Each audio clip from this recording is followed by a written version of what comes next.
ओम शांति।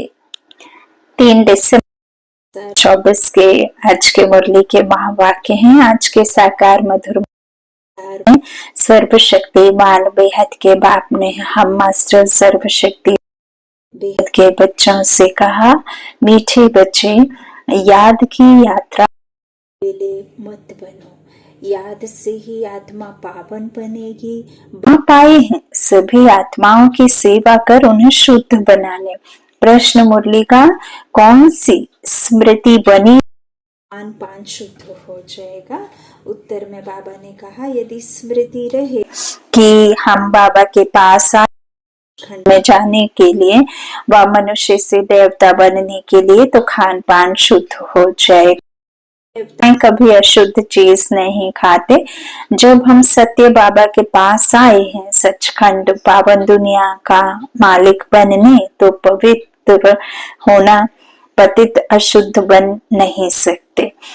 ओम शांति। रूहानी बाप रूहानी बच्चों से पूछते हैं, बच्चे तुम जब यहाँ बैठते हो तो किसको याद करते हो? अपने बेहद के बाप को।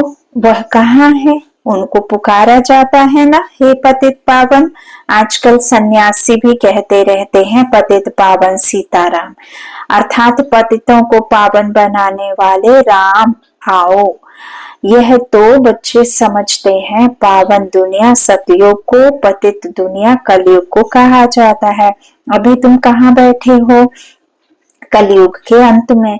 इसलिए पुकारते हैं, बाबा आकर हमको पावन बनाओ। हम कौन हैं? आत्मा। आत्मा को ही पवित्र बनना है। आत्मा पवित्र बनती है तो शरीर भी पवित्र मिलता है। आत्मा के पतित बनने से शरीर भी पतित मिलता है। यह शरीर तो मिट्टी का पुतला है, 5 तत्वों का बना, 5 तत्वों में मिला दिया जाता है। आत्मा आती है वहीं चली जाती है, लेकिन कल्प जब तक उसका पूरा हो ना जाए समय, तब तक अपने असली घर नहीं जा सकती। तो अभी सबका असली घर जाने का समय है। आत्मा तो अविनाशी है। आत्मा इन ऑर्गन्स द्वारा कहती है, पुकारती है, हम बहुत पतित बन गए हैं, हमको आकर पावन बनाओ। बाप पावन बनाते हैं। 5 विकारों रूपी रावण पतित बनाते हैं। बाप ने अभी स्मृति दिलाई है, हम पावन थे, फिर ऐसे 84 जन्म लेते लेते अभी अंतिम जन्म में है। यह जो मनुष्य सृष्टि रूपी झाड़ है, बाप कहते हैं मैं इनका बीज रूप हूँ। मुझे बुलाते हैं, हे परम पिता परमात्मा, ओ गॉड फादर लिबरेट मी। हर एक अपने लिए कहते हैं, मुझे छुड़ाओ भी और पंडा बनकर शांति धाम घर में ले चलो। सन्यासी आदि भी कहते हैं, स्थायी शांति कैसे मिले? अब शांति धाम तो है घर जहाँ से आत्माएं पाठ बचाने आती हैं। वहां सिर्फ आत्माएं ही हैं, शरीर नहीं है। आत्माएं नंगी अर्थात शरीर बिगड़ रहती हैं। नंगे का अर्थ यह नहीं है कि कपड़े पहनने बिगड़ रहना, है ना। फिर देखो भगवान ने ऐसे सब कुछ बताया, तो भक्ति में फिर वो देखो एक धर्म में फिर कपड़े ही उतार दिए उनको, जो मुनि महाराज कहते हैं, तो उन्होंने फिर हद के कपड़े उतार दिए। तो बाबा क्या कह रहे हैं, नंगे का अर्थ यह नहीं है कि कपड़े पहनने बिगड़ रहना है। कौन बाप चाहेगा कि अपने बच्चों को सुरक्षित ना रख सके? बिना वस्त्रों के आपको तकलीफ नहीं होगी। तो बाबा कहते हैं शरीर बिगड़ आत्माएं नंगी अशरीरी रहती हैं। बाप कहते हैं बच्चे तुम आत्माएं वहां मूल बदन में बिगड़ शरीर रहती हो, उसे निराकारी दुनिया कहा जाता है। ये शरीर रूपी कपड़ा वहां साथ में आत्माओं के रहता नहीं है।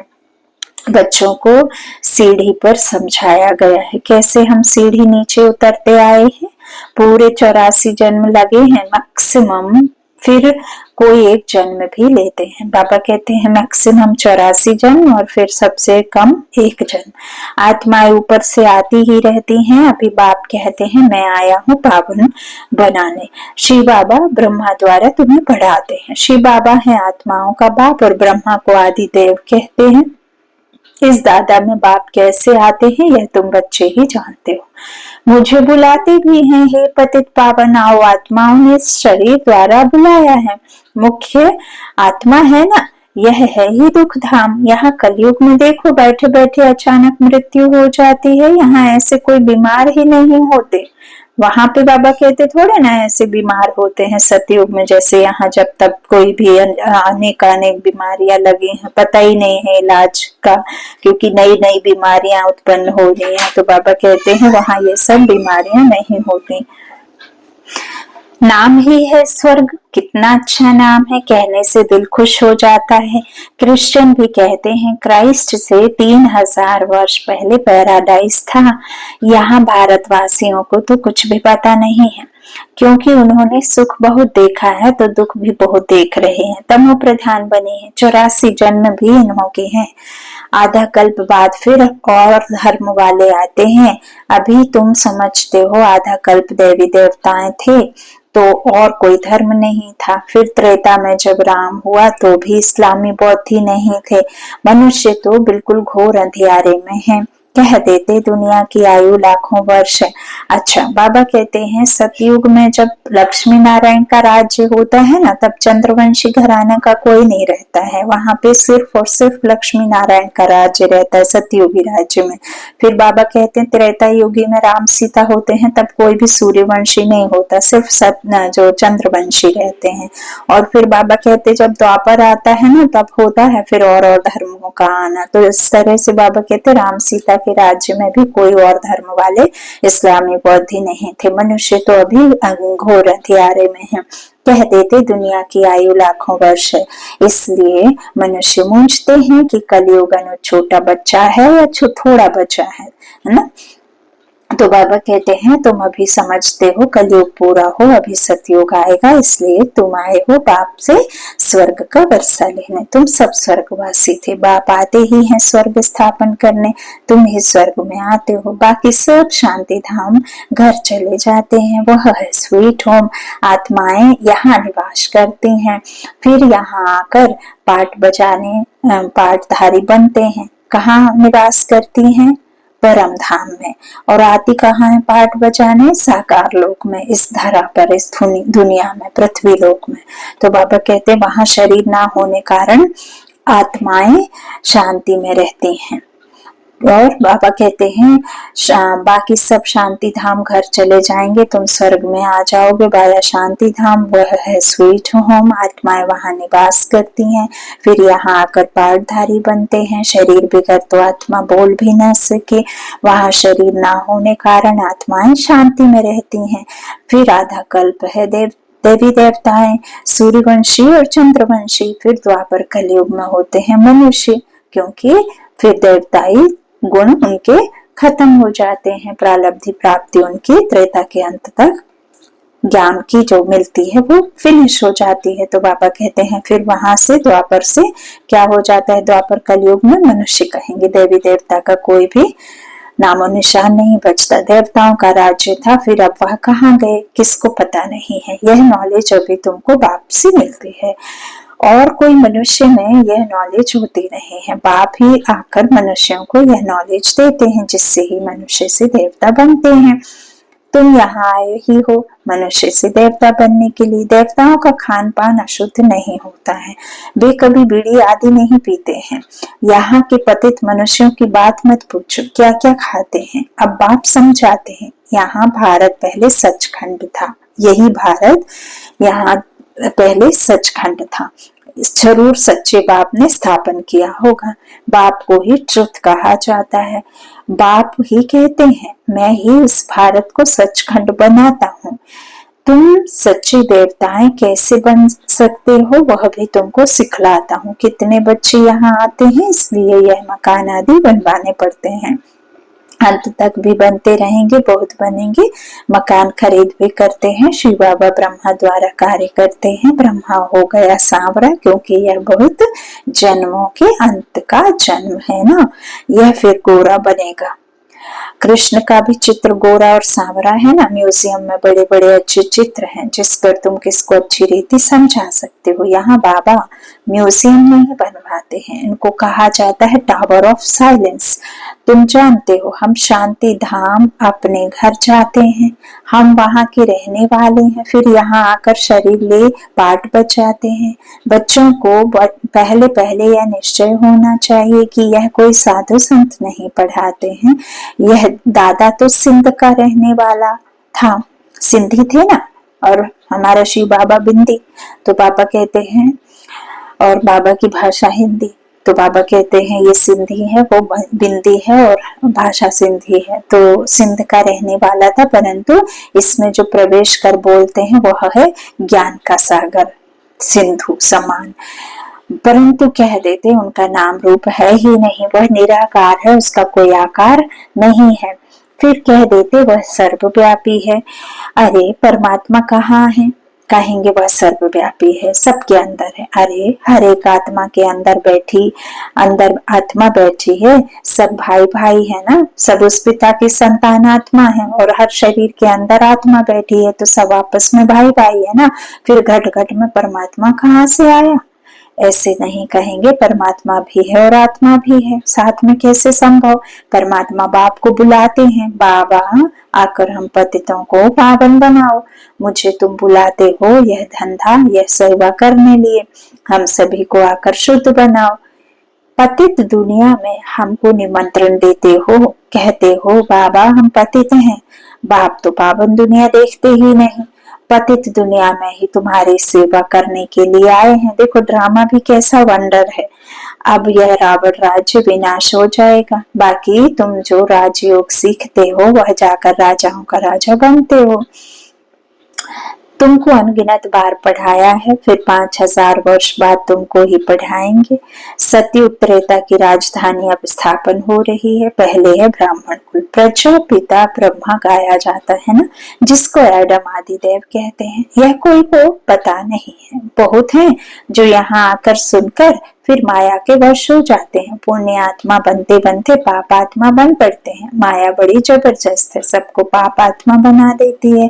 यहाँ कोई भी पवित्र आत्मा पुण्य आत्मा है नहीं, पवित्र आत्मा देवी देवता ही थे। जब सभी पतित बन जाते हैं तब बाप को बुलाते हैं। अभी यह है रावण राज्य, पतित दुनिया, इनको कहा जाता है कांटों का जंगल, दुखी दुनिया, अशांत दुनिया, पुरानी दुनिया, नरक। सतयुग को कहा जाता है गार्डन ऑफ फ्लावर, जहाँ कोई दुख नहीं, जहाँ कोई विकार नहीं, जहाँ कोई किसी प्रकार का, बाबा कहते हैं लड़ाई करने वाला कोई धर्म नहीं। तो बाबा कहते हैं वहां किसी प्रकार का कोई पाप करने वाला होता नहीं। तो बाबा कहते garden of flower. Mughal garden में कितने फर्स्ट क्लास अच्छे अच्छे फूल होते हैं, अक के भी फूल मिलेंगे, परंतु इसका अर्थ कोई भी समझते नहीं है। शिव के ऊपर अक क्यों चढ़ाते हैं, यह भी बाप बैठ समझाते हैं। मैं जब पढ़ाता हूँ तो उनमें कोई फर्स्ट क्लास मोतिये, कोई रत्न, कुछ तो कोई फिर अक के भी हैं। नंबरवार तो है ना, तो इसको कहा ही जाता है दुखधाम मृत्यु लोक। सतयुग में है अमर लोक। यह बातें कोई शास्त्रों में नहीं है, शास्त्र तो इस दादा ने पढ़े हैं, बाप तो शास्त्र नहीं पढ़ाएंगे, उनका सार सुनाते हैं। बाप तो खुद सदगति दाता है, करके गीता को रेफर करते हैं। सर्वशास्त्र मई शिरोमणि गीता भगवान ने गाई है, परंतु भगवान किसको कहा जाता है यह भारतवासियों को पता नहीं। बाप कहते हैं मैं निष्काम सेवा करता हूँ, तुमको विश्व का मालिक बनाता हूँ, मैं नहीं बनता हूँ।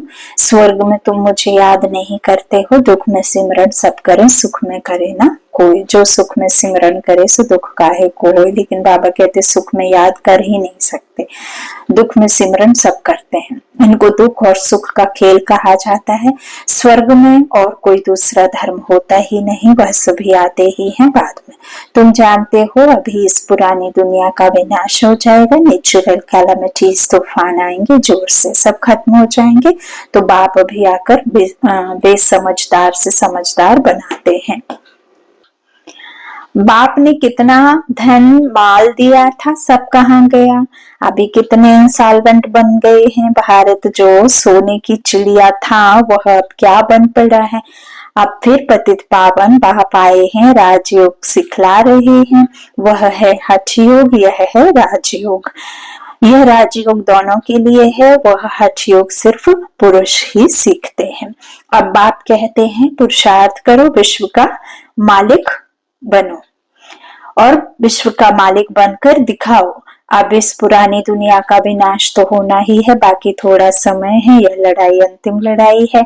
यह लड़ाई शुरू होगी तो रुक नहीं सकती। यह लड़ाई शुरू ही तब होगी जब तुम कर्मातीत अवस्था को पाएंगे और स्वर्ग में जाने के लायक बन जाएंगे। बाप फिर भी कहते हैं याद की यात्रा में अलबेले नहीं बनो, इसमें ही माया विघ्न डालती है। अच्छा, मीठे मीठे सिक्के लदे बच्चों प्रति माता पिता बाप दादा का याद प्यार और गुड मॉर्निंग। रूहानी बाप की रूहानी बच्चों को नमस्ते। हम रूहानी बच्चों की रूहानी माता पिता बाप दादा को याद प्यार और गुड मॉर्निंग। शुक्रिया बाबा, लव यू बाबा। धारणा के लिए मुख्य सार। पहला, बाबा ने कहा बाप द्वारा अच्छी रीति पढ़कर फर्स्ट क्लास फूल बनना है। कांटों के इस जंगल को फूलों का बगीचा बनाने में बाप को पूरी मदद करनी है। कांटों के इस जंगल को फूलों का बगीचा बनाने में बाप को पूरी मदद करनी है। दूसरा, कर्मातीत अवस्था को प्राप्त करने व स्वर्ग में उच्च पद का अधिकार प्राप्त करने के लिए याद की यात्रा में तत्पर रहना है, अलबेला नहीं बनना है। वरदान है अपने मस्तक पर सदा बाप की दुआओं का हाथ अनुभव करने वाले मास्टर विघ्न विनाशक भव। अपने मस्तक पर सदा बाप की दुआओं का हाथ अनुभव करने वाले मास्टर विघ्न विनाशक भव। गणेश को विघ्न विनाशक कहते हैं। विघ्न विनाशक वही बनते जिनमें सर्व शक्तियां हैं।